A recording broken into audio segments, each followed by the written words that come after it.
Bab 2691, berlutut dan memberi salam. Di mata semua orang di rumah Tuan Kota Bahur, Jerry yang adalah penyelamat mereka.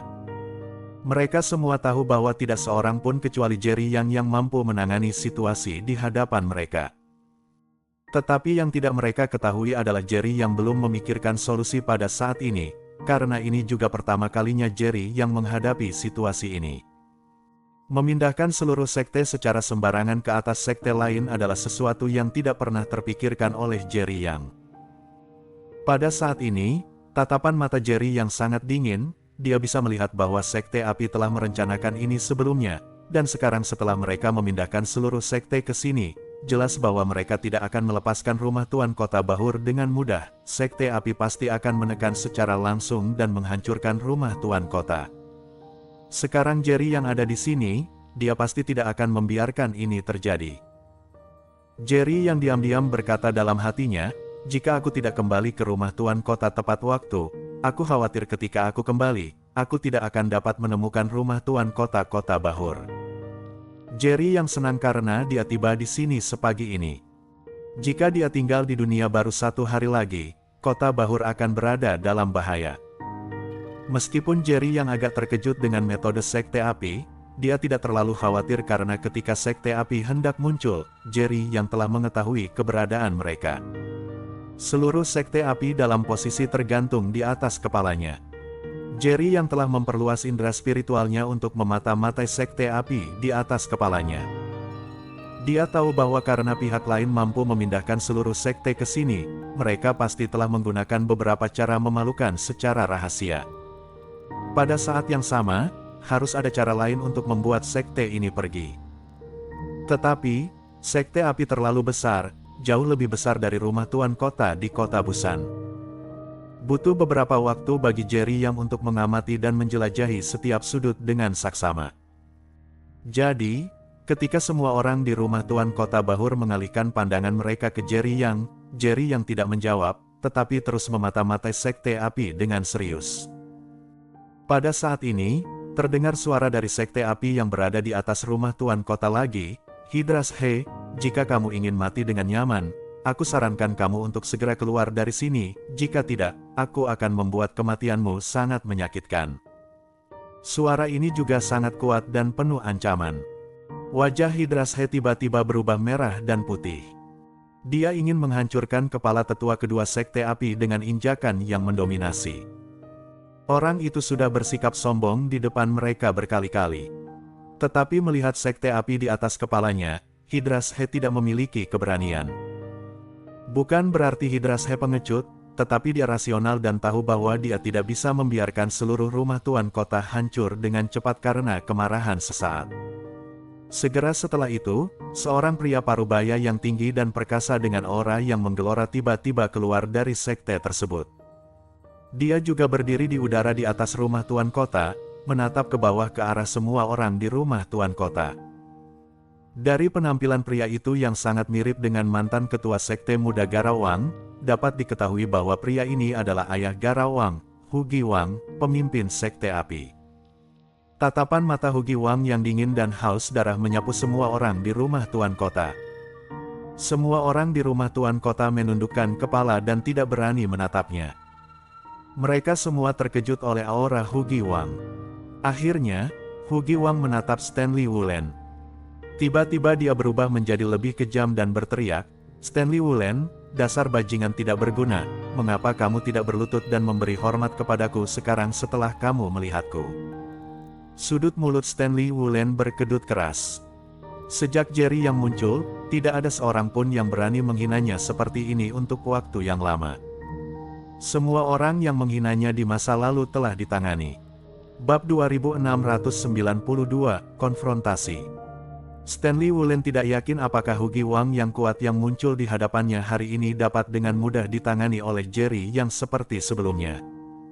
Dahulu kala, kekuatan Hugi Wang setara dengan Stanley Wulen, tapi sekarang dia jelas jauh lebih kuat dari Stanley Wulen. Setelah melihat Hugi Wang, ekspresi serius di wajah Stanley Wulen tidak mengendur sama sekali. Bagaimanapun, Stanley Wulen adalah orang penting yang telah menduduki jabatan tinggi dalam waktu lama. Sekalipun dia tidak sekuat Hugi Wang di hadapannya, dia tetap punya tulang punggung dan tidak akan mundur sedikit pun dalam menghadapi Hugi Wang. Stanley Wulen mengancam dan memperingatkan secara langsung, "Hugi Wang, aku menyarankanmu untuk menarik sekte api kalian secepat mungkin dan mengirimnya kembali ke tempat asalnya. Jika tidak, ketika kamu menyesalinya dan ingin kembali ke sekte api, kamu mungkin tidak memiliki kesempatan itu lagi. Aku akui bahwa kamu sangat kuat sekarang, yang sangat mengejutkanku, tetapi aku, Stanley Wulen, bukanlah buah kesemek yang lemah. Aku lebih dari mampu menghadapimu, Hugi Wang. Kamu punya metode yang luar biasa, dan aku, Stanley Wulen, juga memilikinya. Aku tidak bisa memindahkan rumah tuan kotaku, tapi aku bisa menghancurkan sekte apimu." Perkataan Stanley Wulen cukup mendominasi. Tetapi, tidak tahu apakah dia benar-benar memiliki kartu truf sekuat itu. Hugi Wang langsung mengerutkan kening. Dia tidak menyangka bahwa seluruh sekte api miliknya berada di atas kepala rumah tuan kota Bahur, dan Stanley Wulen benar-benar berani mengancamnya dengan begitu keras. Lagi pula, jika itu adalah sekte lain, sekte api mereka bahkan tidak akan membutuhkan formasi berskala besar seperti itu untuk menakut-nakuti mereka agar segera menyerah. Kota Bahur yang kaya akan sumber daya budidaya, juga didambakan oleh sekte api.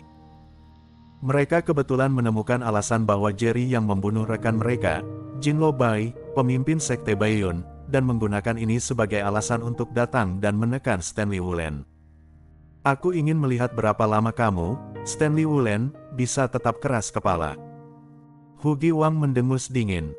Seketika, sekte api yang melayang di udara langsung jatuh beberapa meter dalam sekejap.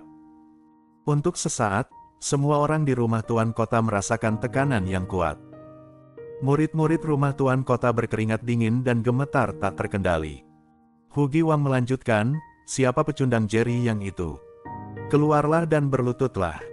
Hugi Wang, aku sarankan kamu untuk tidak terus melakukan hal-hal bodoh.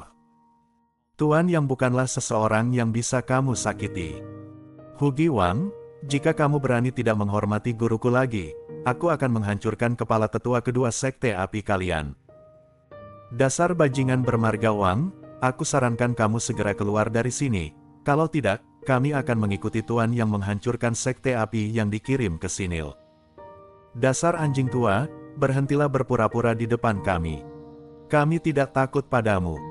Cepatlah turun ke sini dan berlututlah untuk memohon belas kasihan dari Tuan Yang, kalau tidak, sekte api tidak akan pernah kembali." Stanley Wulen dan teman-temannya semuanya sangat marah. Mereka semua melangkah maju dan menatap Hugi Wang dengan mata dingin. Aura mereka tidak lebih lemah dari Hugi Wang. Hugi Wang sedikit tertegun. Dia tidak menyangka ada begitu banyak orang tangguh di rumah tuan kota. Sudah bertahun-tahun tidak ada seorang pun yang berani berbicara kepada Hugi Wang seperti ini. Hal ini membuat Hugi Wang sangat marah. Sesaat dia segera membentuk segel dengan kedua tangannya, siap memberi pelajaran pada Stanley Wulen dan yang lainnya. Pada saat ini, Jerry yang tiba-tiba berjalan ke sisi Hydras He dan menatap Hugi Wang dengan mata dingin. Jerry yang berkata, "Berhentilah berpura-pura. Dengan tipu daya kecilmu, kamu mungkin bisa menakuti orang lain, tetapi tidak di hadapanku, Jerry Yang. Aku memberimu satu kesempatan terakhir sekarang. Bawa sekte api segera keluar dari sini. Jangan muncul di kota Bahur lagi, kalau tidak, kamu akan mati." Bersambung.